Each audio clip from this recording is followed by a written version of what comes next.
अगर आप भी 400 सीसी सेगमेंट में एक नई बाइक ढूंढ रहे हैं जो आपके लिए रिलायबल हो, आपके लिए कंफर्टेबल हो, जिसके अंदर पावर अच्छी हो, स्पीड अच्छी हो, जिसका मेंटेनेंस भी कम हो, तो यार मार्केट में बहुत सारी बाइक्स लॉन्च हो चुकी हैं इस टाइम पे। और आज के टाइम पे जो सबसे पॉपुलर बाइक चल रही है, जो न्यू लॉन्च हुई है, रॉयल एनफील्ड की गोरिल्ला 450, और उसके कंपैरिजन में आती है ट्रायम्फ की स्पीड 400, जो बाइक ऑफ द ईयर 2023 थी। अब इन दोनों बाइक्स के बीच में डिफरेंस क्या क्या है, इन दोनों बाइक्स के अंदर ऐसी क्या चीजें हैं जो दोनों को अलग करती हैं, और दोनों के प्राइस सेगमेंट पे ये वेरी अफेक्ट करती हैं कि नहीं करती। तो यार सबसे पहले इन दोनों बाइकों में आपको प्राइस बता देता हूँ। जो ट्रायम्फ की स्पीड 400 है, उसका प्राइस है 2,34,000 एक्स शोरूम दिल्ली। आपको जो भी मैं प्राइस बताऊंगा वो दिल्ली के हिसाब से बताऊंगा। और जो रॉयल एनफील्ड है गोरिल्ला 450, उसका प्राइस है 2,39,000 एक्स शोरूम दिल्ली। और ये जो 2,39,000 है, उसके बिल्कुल बेस वेरिएंट का प्राइस है, कोई हाईटेक का प्राइस नहीं है जिसके अंदर आपको सारे फीचर्स वगैरह मिलते हैं। जो बेस मॉडल है इनका, उसका प्राइस है ये 2,39,000। और जो इनका टॉप मॉडल है उसका प्राइस जाता है 2,54,000। अब दोनों ही बाइकों के जो प्राइस है उसके अंदर कुछ कम ही फर्क है, कुल 5,000 का फर्क आ रहा है। जो बेस वेरिएंट है, ट्रायम्फ के अंदर तो एक ही वेरिएंट आता है, लेकिन जो इसका जो बेस वेरिएंट है उसके अंदर से 5,000 का फर्क है, कोई ज़्यादा बड़ा फर्क नहीं है। लेकिन अब बात करते हैं एक्चुअल में इसके पावर्स में, इनके स्पेक्स में क्या क्या फर्क आता है। और जो मैं आपको डिटेल बताऊंगा रॉयल एनफील्ड की, वो सारी की सारी बेस वेरिएंट की होंगी, ना कि टॉप मॉडल की। तो आप आराम से जज कर सकते हो कि बेस वेरिएंट में और ट्रायम्फ की स्पीड 400 में कितना फर्क है, क्योंकि इन दोनों का प्राइस भी ऑलमोस्ट सेम ही है। 5,000 का फर्क इतना ज़्यादा बड़ा फर्क नहीं होता है बाइक्स की सेगमेंट में देखा जाए तो। अब ट्रायम्फ की जो स्पीड 400 है, उसके अंदर मिलता है आपको 398 सीसी का लिक्विड कूल्ड इंजन। वहीं गोरिल्ला 450 के अंदर मिलता है आपको 452 सीसी का लिक्विड कूल्ड इंजन। इंजन के अंदर तो फर्क है, 50 सीसी का फर्क आ जाता है कि इंजन ट्रायम्फ का छोटा है और जो रॉयल एनफील्ड का जो इंजन है वो थोड़ा सा बड़ा इंजन है। जो ट्रायम्फ की स्पीड 400 है वो प्रोवाइड करती है 40 bhp की पावर और 37.5 Nm का टॉर्क। वहीं जो गोरिल्ला 450 है वो प्रोवाइड करती है 40.02 HP की पावर और 40 Nm का टॉर्क। पावर के अंदर दोनों ही बाइक सेम है, 40 bhp का पावर, 40 bhp की पावर, लेकिन जो टॉर्क है वो गोरिल्ला के अंदर आपको ज्यादा देखने को मिलता है, क्योंकि उसका इंजन बड़ा है तो ऑब्वियसली टॉर्क तो ज्यादा होगा ही। अब बात करें सीट हाइट के बारे में, तो स्पीड के अंदर मिलती है आपको 790 mm की सीट हाइट। वहीं जो रॉयल एनफील्ड की गोरिल्ला है उसके अंदर मिलती है आपको 780 mm की सीट हाइट, लेकिन टॉप मॉडल में। लेकिन जो बेस वेरिएंट में सीट हाइट है वो है 802 mm की। तो मतलब सीट हाइट के मामले में गोरिल्ला की थोड़ी ज़्यादा बड़ी सीट हाइट है, लेकिन अगर टॉप मॉडल लेते हो आप तो फिर बात अलग हो जाती है, लेकिन उसकी हाइट छोटी हो जाती है स्पीड से। लेकिन कोई ज़्यादा फर्क नहीं है, ठीक है, 15-20 mm का फर्क आ जाता है।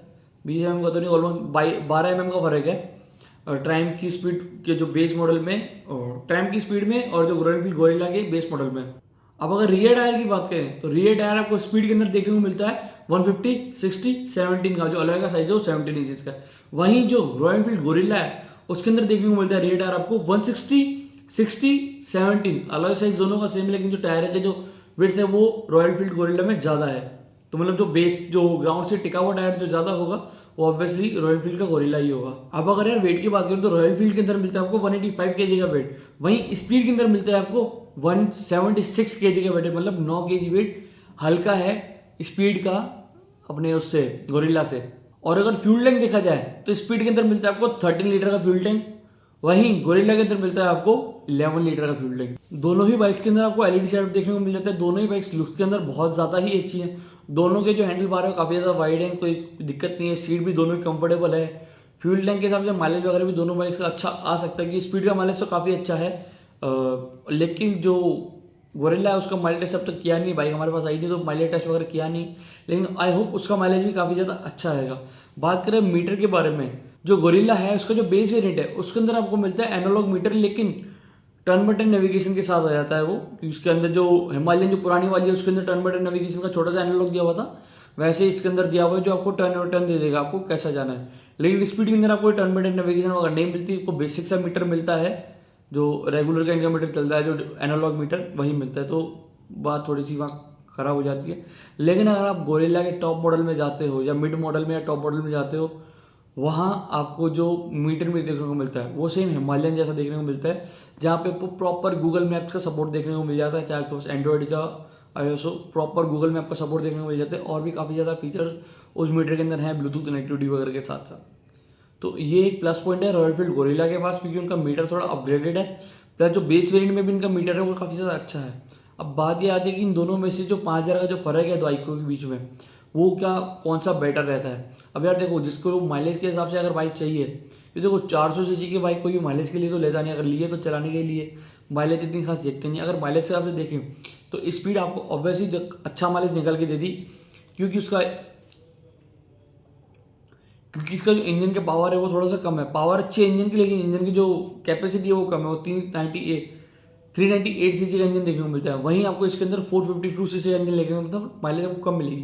प्लस जो फ्यूल टैंक है वो आपको स्पीड के अंदर ज़्यादा बड़ा देखने को मिलता है। उसके अंदर 13 लीटर का फ्यूल टैंक है, यहाँ पे 11 लीटर का फ्यूल टैंक है, तो रेंज भी आपको स्पीड के अंदर ज़्यादा अच्छी मिलेगी अगर हाईवे पर लॉन्ग राइड करते हो तो। गोरिल्ला के अंदर आपको इतनी अच्छी रेंज नहीं मिल पाएगी जितना मेरा मानना है। तो यार मेरे लिए जो विनर बाइक होगी वो यार ऑब्वियस है, वो ट्रायम्फ की स्पीड 400 होगी। ये बाइक काफ़ी ज़्यादा अच्छी है। इसके जो ओनर का जो एक्चुअल जो रिव्यू है, जो प्रॉपर जो चलाता है बाइक, राइड करता है हाईवे वगैरह, उनका रिव्यू है। मैंने उसका लिंक दे रखा डिस्क्रिप्शन में या तो ऊपर आई बटन में आ गया होगा, जाके आप चेक कर सकते हो। लेकिन गाड़ी बहुत ज़्यादा अच्छी लगी मेरे को, आप जाके बिल्कुल ज़रूर देखना। बाकी यार आज की वीडियो को इतना ही रखते हैं, मिलता हूँ आपको अगली वीडियो में। तब तक के लिए ध्यान रखो, मस्त रहो, गाड़ी चलाते वक्त हेलमेट और शूज़ जरूर पहनो। राधे राधे।